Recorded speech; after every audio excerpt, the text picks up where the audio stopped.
Okay, this is an answer key for the plotting shapes on the Cartesian plane. It's sort of a review sheet in preparation for the SWIC next class. So this first half was actually a scavenger hunt, so you'd have to have done that in class, but on the back side, there's a really interesting challenge question here. There are 2 points plotted on the coordinate grid here, point A and point M. And you have to use these 2 points in combination with 2 other points to create a series of different shapes. And then once you have the rectangle made, for example, you're going to write down the coordinates of point B and C that you use to create that rectangle. Here's a note here: use different colored pencil crayons to neatly join the dots. It is important that you use different colors so that we can clearly see where the shapes are. And there'll be a question similar to this on the SWIC as well, and we're going to ask you to also use different colors so that we can clearly see where they are. Okay, so for a rectangle, I know that a rectangle has to have two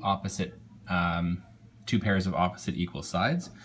The other thing that you have to know about this, and sort of a trick that some people said that they didn't know until the end, A does not have to connect to M. And that's an important thing, because to make a rectangle, the easiest way would be to maybe plot a point here and here, right? So if I make this point B and this point C, and then I connect them,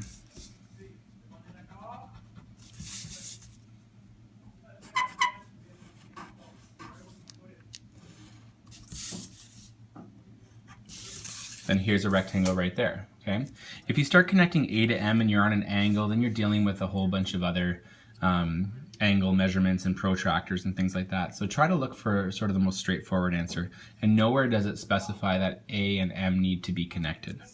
So for my rectangle, point B here is at 2, 3, and point C is at -5, 2. Now there are other answers you could do here, but this is probably the most common one for rectangle. So the next one is a square. So I'm going to do something similar. I'm going to add points D and E to make a square, but in this case here, I can't just do what I did for rectangle and add random points. I need to actually put that one on a bit of a slant. So I'm going to come back to that one because that one seems a little more challenging. Okay, for the kite. A kite is a shape that has 2 pairs of equal adjacent sides. So something like this, where these 2 sides are the same and these 2 sides are the same. That's what a kite is. And so I'm wondering if I can use my A and M in order to create a kite here. What I'm going to do here is I am, in this case, going to connect A and M as part of my kite. But then what I'm going to do is I'm going to look this way and sort of make another line here, and then maybe I'll put a point up here. Okay, so here's my kite, and this are the same.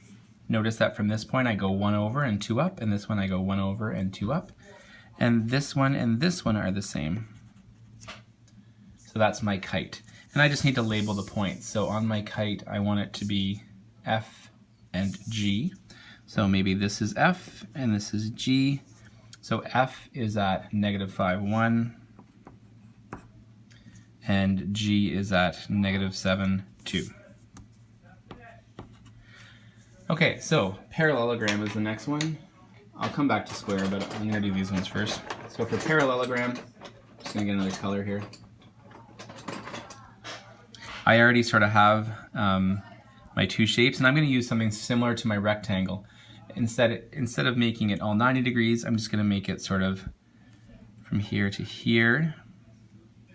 So that'll be point H. And then I'm going to make a line parallel to this that's connected to A. So I'm going to go from A, and I go 1 down and 1 over, so 1 down and 1 over. And then I'm going to connect those.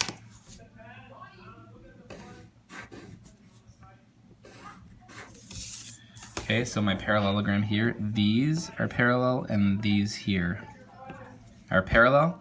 And so one of them's H and the other one needs to be I. So I'll put I right here. It's sort of hard to see, but that's why we do it in different colors. So H is at 3, 3.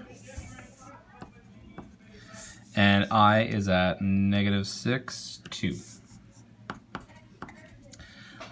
Okay, isosceles trapezoid. An isosceles trapezoid, well, a trapezoid is a shape that has one set of parallel sides. But for it to be isosceles, it also needs to have two equal side lengths. So it's usually symmetrical. If you were to draw a line of symmetry down the middle, both these two sides would be symmetrical. Not so much on my drawing because it's not the best drawing, but that's what it would look like. So I'm going to see if I can incorporate these points to make an isosceles trapezoid.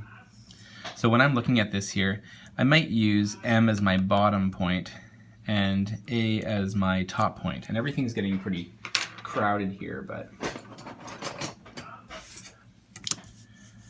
so I'm actually going to use the same point I had before, point I, as for my isosceles trapezoid. I'm also going to name it point J. And so I'm going to go from A to J.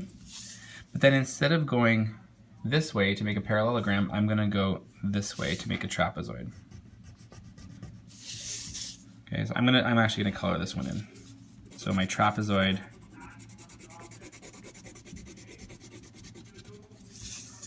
is all of this space here and here.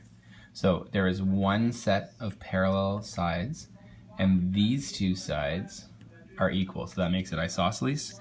So I already labeled J, so this is K here. So I know it's hard to see in yellow, but K is 4, 1, and J is the same as I, so -6, 2.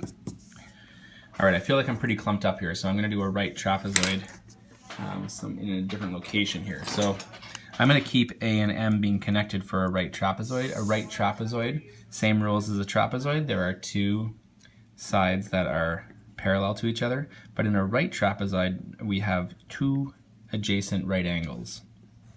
So it'll look something like that maybe. So I already see that I have these two connected, so all I'm going to do is I'm going to extend it upwards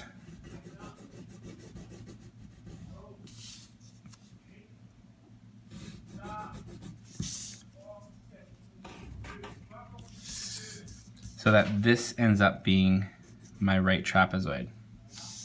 Okay, so it's all this in here, including A and M. So this side and this side are parallel, but this and this are not parallel. So I have one set of parallel sides, therefore it's a trapezoid, and these are my right angles, so it's a right trapezoid. I have to label my points, so I'll make this one L and this one N. So L is at -5, 9, and N is at 2, 9. Okay, so I left my square to last because I feel like it was sort of the most challenging one to make a square, because I kind of have to have A and M connected as far as I can figure out. I can't figure out another way to do it. So I'm going to have to use some 90-degree angles. So let's say A and M are connected, and that's my top piece there. I'm going to put a little tick there. That's 90 degrees from point A.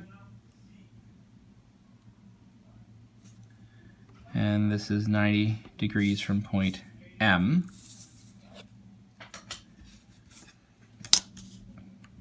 So if I connect these points here, and I connect these points here, this should be a 90-degree angle. And then a square is all equal sides, so I want to make sure that they are the same. So the distance from A to M is 5 centimeters. So I want to make sure that it's 5 centimeters this way, and it does actually go here. That's good. It's okay if you go on the, like if you draw a line beyond that point. You still have your square in the middle part, or you could do it with pencil first and then use pencil crayon after. So here's my square. Oh, I thought it would be a little bit crazier than that. That's why I left it to last, but that wasn't so bad actually. So my square is AMDE. So D is 1, -5,